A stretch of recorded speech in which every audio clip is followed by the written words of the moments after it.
Happy Friday, America. Hope everyone had a fantastic week. We are ready to kick the weekend off right here on Happy Friday, America on the Discussion Combustion and Happy Friday, America YouTube channel. We appreciate you tuning in. Be sure to mash that subscribe button. You just got done listening to the Fricashinas. These guys play us in, and they play us out every single week. Their music's fantastic. Definitely go show them some love. We love the Fricashinas.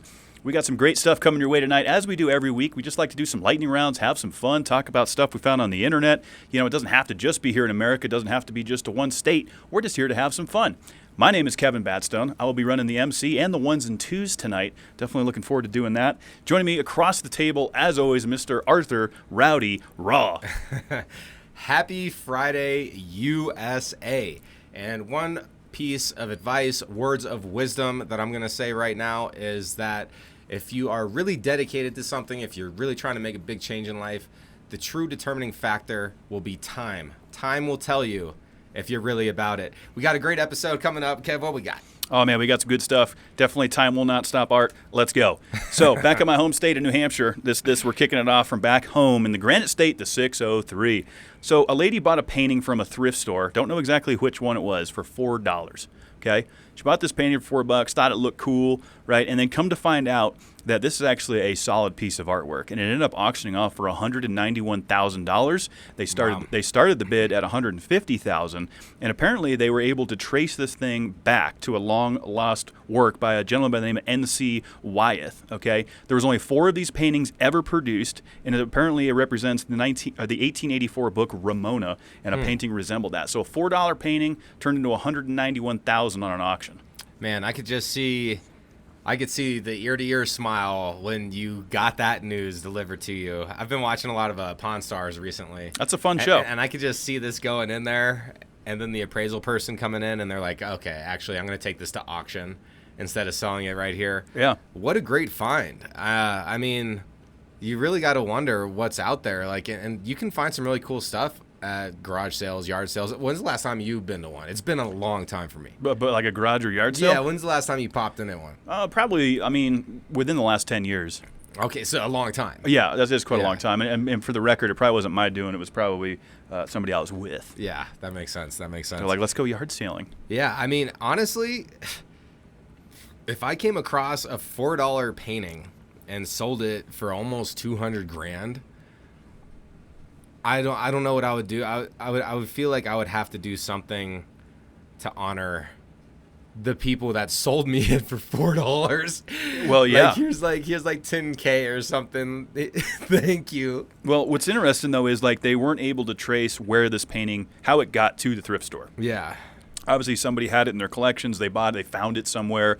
You know, whatever. People are always hawking, antiques and paintings and things like that because you just don't know, what these things are actually worth. I'm not really big into, still art and paintings and stuff. I can appreciate it, but I wouldn't know a value of things. I mean, I've seen things that look like I drew them, and I suck at art. I'm not good at it.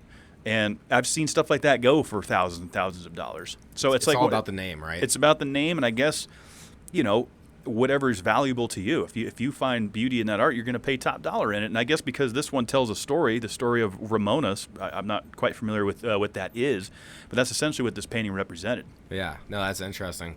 A good find in a thrift store, I'll tell you, man. What a great find. Yeah. So talking about finds, we're jumping over to Norwegian. It's a Norwegian man. Norway. Yeah, Norway. Don't worry, audience. My mind will catch up eventually. So this guy was ordered by his doctor to get off the couch, get a new hobby, do something new. And so he got a metal detector, and he ended up finding a 1,500-year-old necklace, 9 pendants, 3 rings, 10 gold pearls. I mean, he found a lot of stuff there. I don't know the full value on all this, but what a cool find. It turns out this stuff was from 1,500 years ago. So there's rules in Norway. So if you actually find an object that is from 1537, before then you have to give it back to the state. It's state property. How can they determine the age of it?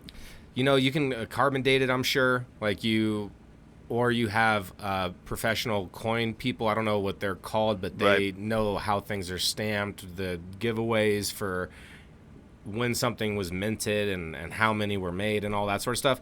So it's really fun find. Wow. They end up taking it, and it's going to go to the archaeological museum out there. So I think that's so fun. I've seen people walking around all the time with metal detectors, like around like Sloan's Lake. Yeah. And, you know, you go to Cali or any see a lot beach, of the beach. anywhere. Yeah. What is that something you would ever pick up? I mean, I think hobbies are just fun in general. Just getting outdoors and doing something, and then like actually being rewarded for it is going to make you want that, you know, to pursue a hobby even further. And it's just kind of cool. You know, he found all this old stuff out there. You know, this is definitely this article is right up one of our loyal Happy Friday listeners. Shout out Lori. You know, this is right up her alley. She probably knows more about the history behind all this stuff, man, because there's a lot going on here. Yeah, no, definitely a lot. And for you to find 9 pendants, 3 rings, 10 gold pearls, was that all part of the necklace? Maybe that was all on the necklace. Wow. You know, so I'm kind of putting that together.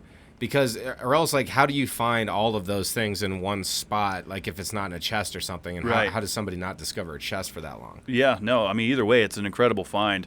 Pretty cool stuff. Because, you know, now this guy's probably going to be a professional treasure hunter, so to speak, just being out there looking for old lost shit. Well, the main thing that really stood out for this one for me is that staying active and productive and doing something, moving your body, doing something with your time is always going to be better than just sitting on a couch. Yes. You know, because how much fun was this discovery? He's like, fine, I'll go do this. The doctor ordered.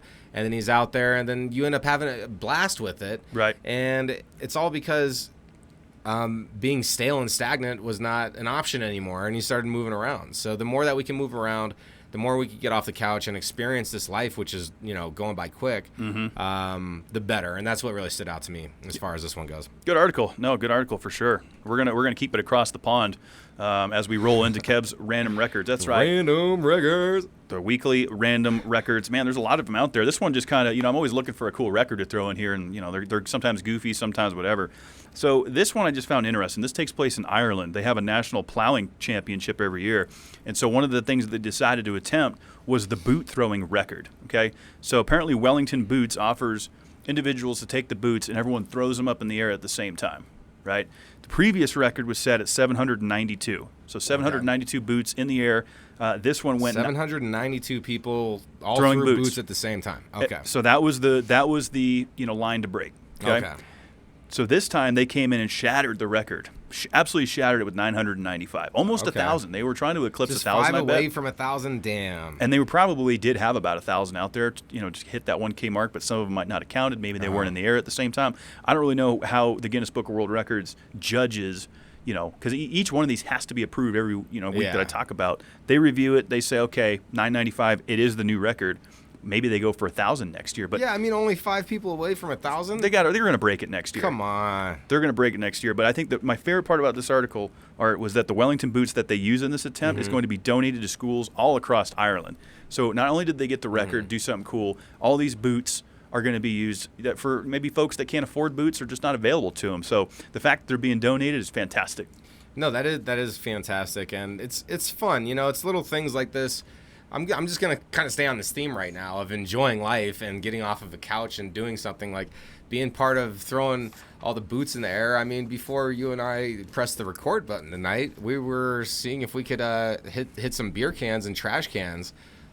Difficult throws, and it's just about having some fun, you know, keeping it light, keeping it goofy. And I think it's a fun record. They'll get 1,000 next year for sure. I hope so. They have to. They're going to attempt it. I can guarantee you that. They're definitely going to make, you know, the old college try, as they say over there. They like to have fun in Ireland for sure, man. But bringing it back stateside, you know, kind of talking about throwing things around, throwing your hat in the ring. The lottery is definitely something where folks like to throw their hat in the ring. And you got more coming out of South Carolina. Yeah, South Carolina, welcome to Happy Friday, America. You guys made the cut. I think this is the first time they're on here. It's usually Florida and Texas. Regardless, I don't normally watch the news. However, for this couple, watching the news was extremely beneficial because by chance they had forgot that they had purchased a lottery ticket. And thanks to the news, they were reminded to check their tickets, and they're like, oh yeah, we do have one, and it's actually for $200,000. So these people were reminded by the news for a $200,000 lottery winning. They said they're already putting the money to good use. I mean, taking care of a few things. I just think it's kind of funny.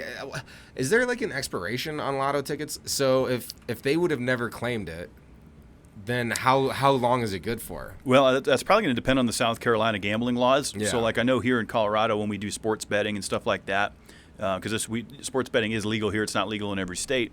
For example, when we went to the horse track, the vouchers, like when you won on your bet, it does say you have to claim this prize by a certain time. Otherwise, it goes back into the gambling foundation or the funds that they withhold to pay out the gamblers. But I do think there is an expiration date. You can't just be sitting on a Mega Millions or Powerball for 3 years and then be like, oh wait, I won this shit. Yeah, it's probably honestly like a couple weeks. Like I don't see it being more than 90 to 120 days. I feel like it's fair. 90 to 100. Because maybe you're out of the country on business, maybe whatever. That's true. I feel like 3 to 4 months is probably fair to claim these winnings. Yeah, I just I read these stories, and obviously they put them in the news all the time. But I'm not gonna go start buying lotto tickets. Like that's just something I've never really done. I was into gambling more in my early 20s. Now I'll do it a little bit for fun. I'll throw $20 here or there. I'll go to the horse track. The horse track is fun. The horse track's fantastic. That is fun. DraftKings Sportsbook, I'll do a little bit of that. Free plug for those guys. They're making money hand over fist, but we'd love to see them mash the gas. I'll throw $10, $20 at a race, at a UFC fight. I'm not one of those guys that's trying to bet hundreds and hundreds of dollars anymore. I did that. It's too risky. I mean, the risk and reward. I mean, you saw how it went at the racetrack, at the horse racetrack. Yeah, and my dad lost everything, and you won. Well, and I was also betting heavy. I was going in. Yep. Yeah, it's a lot of fun. What's the first thing you would do with $200K? Well, let's not forget. Also, you got to pay the gambling tax. So you're losing. Let's say $150. That's basically what you're going to get. Yeah. Actually, probably not even that because that's $120. $120. What would I do with it? I mean, I'd probably clean up some debt. I'd probably plan some vacations. And then probably invest. I'd probably put a lot of it back into the stock market, maybe some cryptocurrency. I know our former co-host John Ekstrom always hated when I would say that. He's like, excluding investments, where would you put it? I'd invest it for sure. At least a portion of it. I'm not saying all of it. Yeah. No, those are all good things. I would definitely be planning some vacations. I'll start traveling. Money is whatever. And this actually leads in nicely to one of y'all's favorite segments. It's the Would You Rather segment. The Would You Rather segment. The Would You Rather. You know where to go. You could go on YouTube in the comments. You could leave your answer there, or on Twitter, aka X. You can also go there and check out the poll. So much fun. So I've been thinking about this one. And would you rather have more money or more time, Kev? So I've always said, one of my biggest goals is to control my money and time. So there's two things there, right, that we're kind of dealing with. And I think, coming down to having to pick one or the other, because we don't know how much time, what that looks like. Because more time could mean what versus more money. I wouldn't normally say this, but I'm going to take the money on this one. And I'm going to tell you why. You don't know when your time's up, regardless. I get the would you rather, you are getting more time. But again, just not knowing what that looks like, I think I would take the money and try to do good with it. You continue to grow the platform, try to help folks out in different areas, rather than just, because having more time, sure, I could, be a beach bum or something like that. I think for me, it just makes sense to take the money here, but I understand why people would take the time. Yeah, no, that makes sense. So I was considering the time piece, having more time. If you're chasing enlightenment, you're really trying to chase feeling ultimate joy in life, then you're going to remove yourself from society, have an extremely simple life in nature. So if I was going more time, I would probably end up removing myself from society. If I just knew that I had all this time and like minimal income, whatever. But living fast, dying young, only live once, experiences, this and that, and living life. Man, if I had enough money to like rent Pikes Peak, and like race up. The Pikes Peak Trail? Yeah, and like, go-karts or like something fun with friends. The hill climb? Yeah, and you could just afford to do frivolous things like that. Like, not that I want to, but I could afford to be like a sugar daddy to like 10 wives. Or something like you're just rich like that. You're like, all right, I'm about to have 50 children. I'm about to change the population of this planet because of the amount of money that I got. You know, so I'm going money. I am too. I don't know if I'm going to take your approach to it, but I like the idea of maybe taking Pikes Peak and turning it into like a charity event, doing good with it. Using the money to do good things and having people donate, sponsor the event and things like that. I feel like there is a good way, because everyone always shits on people with money. It's like, oh, these people are horrible and this and that. And it's like, we don't really see a lot of what they're doing behind the scenes. I'm sure they're doing a lot of good with it. I'm sure not everybody is. Well, I mean, how much money? It gets to a point where you have so much money that it's like you need to just start giving away and like donating to something bigger than your needs and living beyond your needs, right? Because it can corrupt. Like money can corrupt, right? Money can corrupt for sure, and it does corrupt a lot of people, organizations, and it can be a bad thing. But just in this instance, the way we broke down this, would you rather? I'm taking the money. Let us know what you guys think. Like Art said over on Twitter or AKA X at Happy Fry USA, or just down in the comments down below. We'll run the poll. So we'll definitely continue. Would to do you that. rather have more money or time? And that concludes the Would You Rather of the week. Moving on, we're going up to Montana, one of my favorite states. I love watching Yellowstone. I was a little bit bummed that the new season is not out yet. But that being said, small town up in Montana had 3 power outages in 2 days due to squirrels. That's right. Those little damn rodents always run around spinning on your bird feeders. They can knock the power out. And that's exactly what happened in this very small Montana city. I mean, it was about 14.5K people that were affected from this, Art. That's a pretty decent amount of people. I mean, pretty decent amount. And we've seen, videos in the past of squirrels, running across power lines, interfering with it, blowing out transformers. This stuff can happen. Fortunately, the power was restored pretty quickly. Yeah. But the fact that the squirrels caused 3 power outages in 2 days, man, these guys are rambunctious. So, the power was out for about 45 minutes. So, solid job to all those people who came in on that recovery. There was a video that we can't find. It's of this squirrel that's maybe burning on a line, and then it blows up on a line. It's like, this squirrel's burning on a line. So, squirrels can get in there, transformers. My best guess to why these squirrels were acting so rambunctious, it's mating time. It's mating time in Montana. Mating time in Montana, and these squirrels were frivolous. Yes, they were rowdy. That's my guess. It knocks some power out. Obviously, everything is put back in order, but it's just crazy to know that these little rodents that run around and eat your bird seed and all that shit can also knock your power out. Well, I mean, you think about it too, and if trees are even overgrown, they can grow onto the power lines, and there are ways of transit for squirrels too. So there's a lot going on there. There's a lot of activity, and a lot of people, myself included, take the power for granted. Like, I always expect for the light to turn on every single time I turn it on, right? And so kind of spoiled for that. And for only 45 minutes to be without, that's not too bad. But I guess this is another example of how we have to respect nature, because they're out here wrecking it.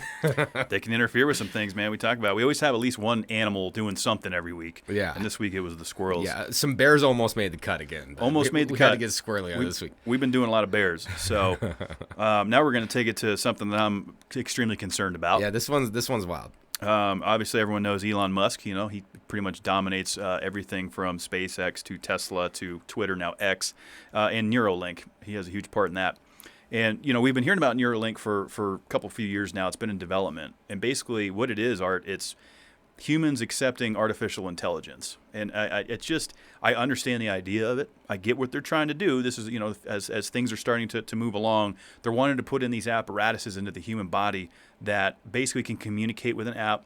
The idea of it is designed to combat diseases and different mental situations that folks are dealing with. That's kind of the mission of what Neuralink is. So they are ready to begin trials on humans. They're ready to give this thing a go, man. And I'm going to tell you right now, I would not do it. Would not do it. I mean, you're coming out of the gate, you're ready to test. We know there's going to be massive failures.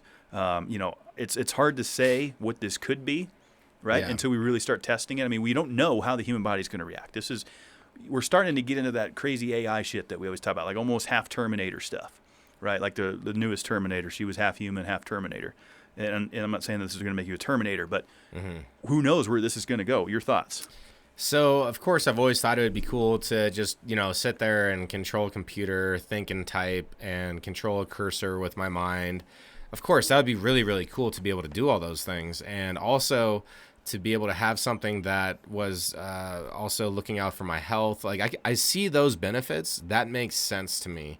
But to go through an invasive surgery in order to have this like if it was something where like you plug it in your ear and maybe like it connects to your temples or something and you can take it off at any time, like sure, I would like to try that out. But with the invasive surgery and then also how I just feel to my core that there's corruption from the top down, so this will be used for ad pushes. It will be used for all these additional things, and it's going to be recording all this data and sharing it with, and ultimately, like, you're being an experiment at this point. And there was a monkey died in the project testing in 2022. So, yeah. So I mean, and that's why people are concerned. I mean, look, people are dying when, going to the doctor and getting stuff shot into them too. Correct. So that happens. It's always as well. a risk. I mean, Yeah.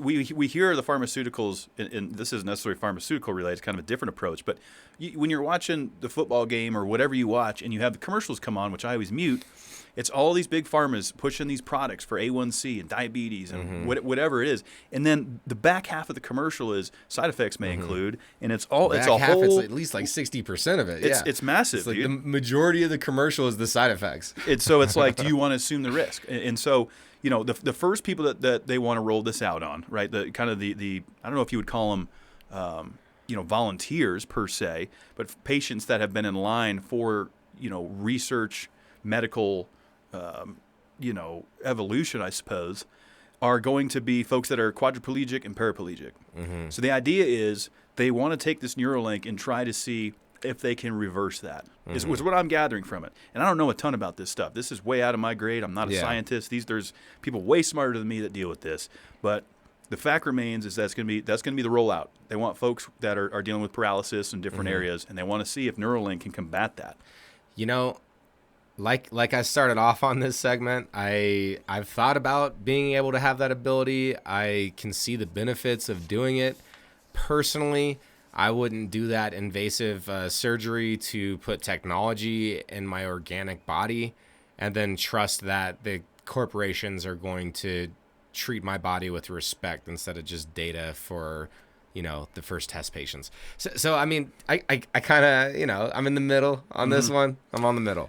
Obviously, I hope that the hopefully yields, it could help. I Yeah. hope it yields good results. I really do. I think me being a Terminator guy, it worries me that this thing could go sideways, in 10, 15 years from now as this starts to become more and more, folks are taking this and just, it's opening up the door for a lot of other things that you can put into your body, a chip, a whatever, some sort of app that it's going to, read this and that. I'm just a little skeptical about it. We've talked about it. Yeah, I mean, if it could figure out how to fix people who are paraplegic and like find the paths that medicine needs to take to be able to accomplish that, or maybe cure cancer, Right. I feel like that's not this show. I'm not going to go down that road. No.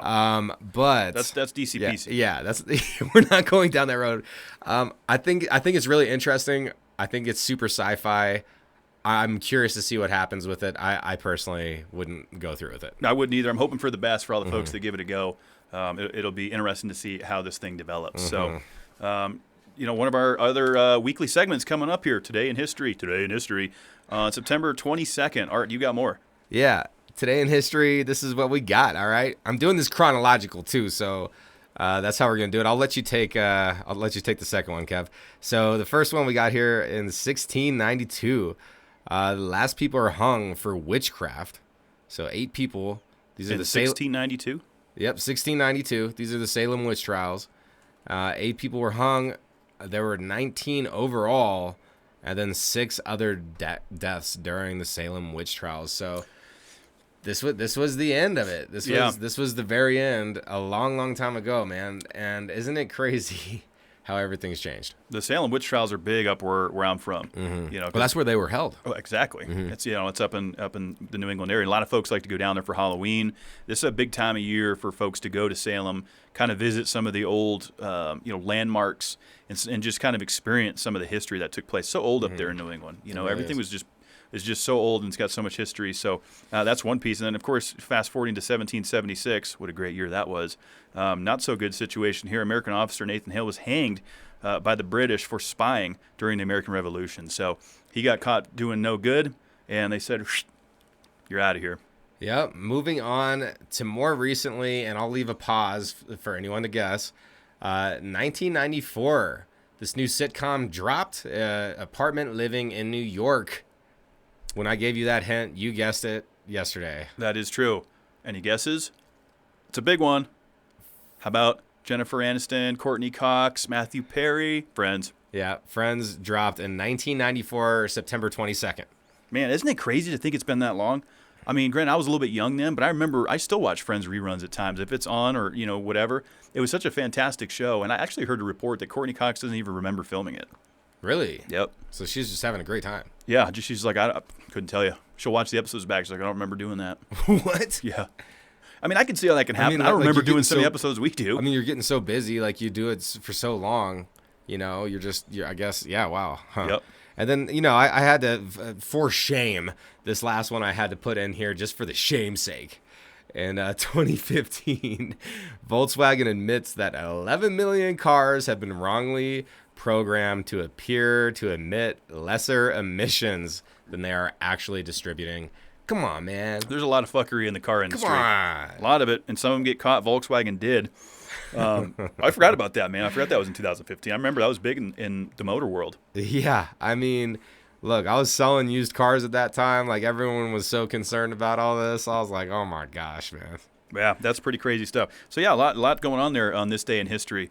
Kind of a fun segment, to close out before fun things to do this weekend. What do we got? We got some good stuff coming up. So Crossroads Festival, guys. So I just saw Eric Clapton last week here in Denver. He's a huge part of the Crossroads Festival. Amazing guitar players, amazing musicians. Highly recommend it if you're out in the San Diego area. It's going to be both Saturday and Sunday. The Crossroads Festival is tremendous. That's excellent. And if you're into Guns N' Roses and you're in Kansas City, Mo, then that's definitely something to check out this Saturday. All these big events, like we're telling them that they're happening. Look, you might be able to get tickets to this thing day of, but you're going to have to pay a price. So yeah, Guns N' Roses. And then we had to mention also what's happening here in Denver, Colorado, because this was a staple in Happy Friday Denver. And John X, this one's for you. Great American Beer Festival. It's here. It's this Saturday. Go check it out. Enjoy that. We know that John Ekstrom's going to be there. Wishing Yes. him well, of course. He just had a procedure done. So we're thinking of you, John, and enjoy the Great American Beer Fest, man. Yeah. Hopefully he's going to that. I bet you he I is. guarantee he is. Yeah, hand over fist? Is that a saying? That's like if you're making money hand over fist. Oh. I thought like absolutely type of thing, like absolutely hand over fist. We'll save that for another time. Food from the Soul Festival in Tampa, Florida, tomorrow. So check that out. I mean, it sounds like jambalaya might be there. What is it? Southern cooking? What's going on? Oh there? man, just go with soul food or like some barbecue. Like the good stuff. It's probably going to be so much good stuff. After doing Denver Food and Wine and seeing how much great food was out there, if you're down in Tampa, man, you got to go out and check this thing out. It's going to be badass. Yeah, absolutely. Well, I'm out of here. I am on a plane. I'm at the probably while you're watching this, I'm at the airport right now. I am flying to Dallas, Texas, NASCAR. Let's go, baby. They are kicking off the round of 12. It's going to be 101 degrees at the Texas Motor Speedway here on Sunday. I'll be down there with Jeff Davis from Mash the Gas covering the event. Definitely looking forward to that. There is still tickets available, guys. Everything's bigger in Texas, so the grandstands are massive. So if you're down there and you want something to do, I know it's going to be hot as hell, but come on out, say hi, let's have some fun down there in Dallas, Texas. Absolutely. Go out there, and if you already have tickets, go say what's up to the Mash the Gas podcast crew. They're going to be in there with media passes, having a great time. If you're new to this channel, please subscribe. And you could check us out on Happy Friday USA. That's on Instagram and Facebook. On X, aka Twitter, Happy Fry USA. Definitely hit the poll there. You already know the email. We're consistent. We'll be back next Friday to start the weekend off right. And who's that coming in? That's right. Let's go, Fricashinas.